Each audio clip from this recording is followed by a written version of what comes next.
సర్వోన్నతుడును సర్వశక్తిమంతుడును జీవాధిపతి అయిన యేసుక్రీస్తు పరిశుద్ధ నామమున ఈ ఉదయకాల శుభములు మీకు తెలియజేస్తున్నాను. ఇది నా దేవుని యొక్క వాక్య ధ్యానము.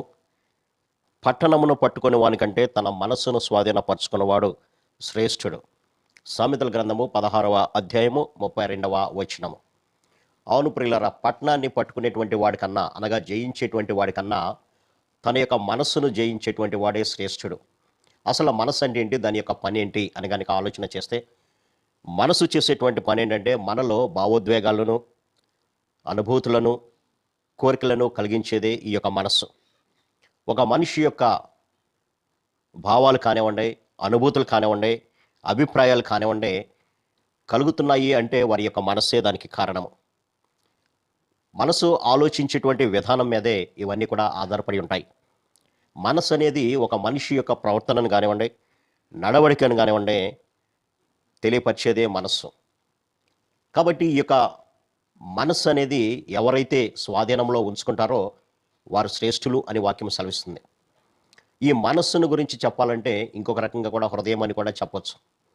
మనసులో కలిగేటువంటి ఈ భావోద్వేగాలను కానివ్వండి, అనుభూతులను కానివ్వండి, కోరికలను కానివ్వండి, ఎవరైతే అదుపులో ఉంచుకుంటారో వారు శ్రేష్టమైనటువంటి వారుగా వాక్యం సెలవిస్తుంది.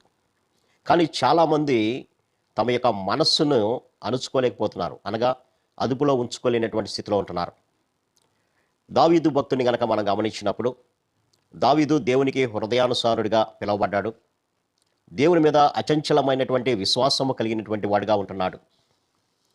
గొల్యాతు వచ్చి ఇశ్రాయేలు జనాంగాన్ని అంతటినీ కూడా దూషిస్తున్నప్పుడు, మీలో ఎవరైనా ధైర్యవంతులుంటే నన్ను గెలవండి, నేను ఒక్కనే వస్తానని సవాలు విసిరినప్పుడు అందరూ కూడా భయపడి పారిపోయారు. కానీ దావీదు మాత్రం యెహోవా నామము పేరిట నీ మీదకి యుద్ధానికి వస్తున్నాను అని ఆ యొక్క గొల్యాతుని చంపడం జరిగింది.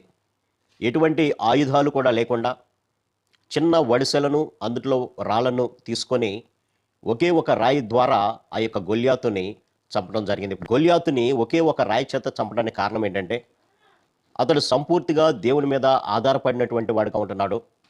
దేవుని యొక్క శక్తిని పొందుకున్నటువంటి వాడిగా, బలాన్ని పొందుకున్నటువంటి వాడిగా కనబడుతున్నాడు. అటువంటి దావీదు ఒకానొక సమయంలో తన యొక్క మనస్సులో కలిగినటువంటి ఆ భావాన్ని, లేదంటే కోరికను కంట్రోల్ చేయలేకపోయాడు. కన్నులు చూచాయి, తద్వారా మనసులో కోరుకున్నాడు, పాపానికి ప్రేరేపించబడ్డాడు. పిల్లారా, వసంతకాలమున రాజులు యుద్ధానికి వెళ్ళేటువంటి సమయాన్న దావీదు మాత్రము వెళ్లకుండా పచారులు చేస్తున్నట్టుగా తన యొక్క మిద్ది మీద మనం చూడొచ్చు. అటువంటి సందర్భంలో బత్షెబ అనేటువంటి ఒక యువతిని చూడడం, తన యొక్క మనస్సు అదుపు తప్పి ఆమెను కోరుకోవటం జరిగింది. తద్వారా ఒక భయంకరమైనటువంటి పాపము, ఒక పాపం వెంబడి ఇంకొక పాపము దావీదు చేసినట్లుగా మనం చూడొచ్చు. అంతగా దేవుని చేత కొనియాడబడినటువంటి దావీదే తన యొక్క మనస్సును అదుపులో పెట్టుకోలేనటువంటి స్థితిలో ఉంటున్నాడు. కాబట్టి అందుకని ఇక్కడ ప్రభు సెలవిస్తున్నటువంటి మాట ఏంటంటే, పట్టణాన్ని పట్టుకునేటువంటి వాడి కన్నా తన యొక్క మనస్సును స్వాధీనపరచుకునేటువంటి వాడు శ్రేష్ఠుడు.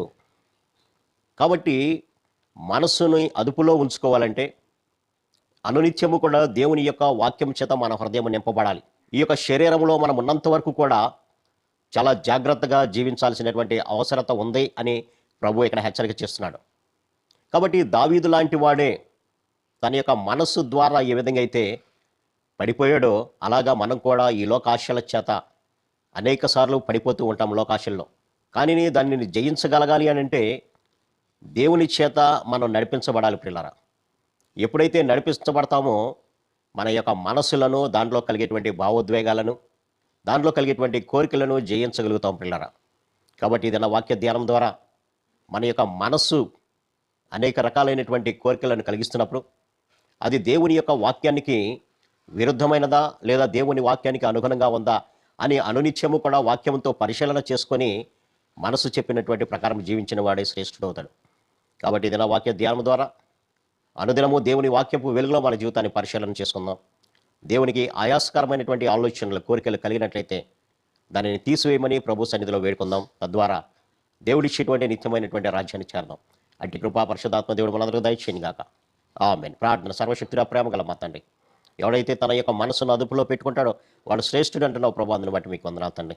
ఇదిగో నన్ను ఈ లోకాలను శరీరానుసారంగా జీవిస్తున్నప్పుడు అనేక రకాలైనటువంటి కోరికలను, అనేక రకాలైనటువంటి భావోద్వేగాలను మా మనసు కలిగిస్తున్నప్పుడు ప్రతిదానికి మేము లోబడకుండా మీ వాక్యపు వెలుగులో పరిశీలన చేసుకొని అది సరైనదైతే దానికి నాయన లోబడే మనసును మాకు దయచేయమని యేసు నామమున అడిగి వేడుకొంచున్నాం తండ్రి.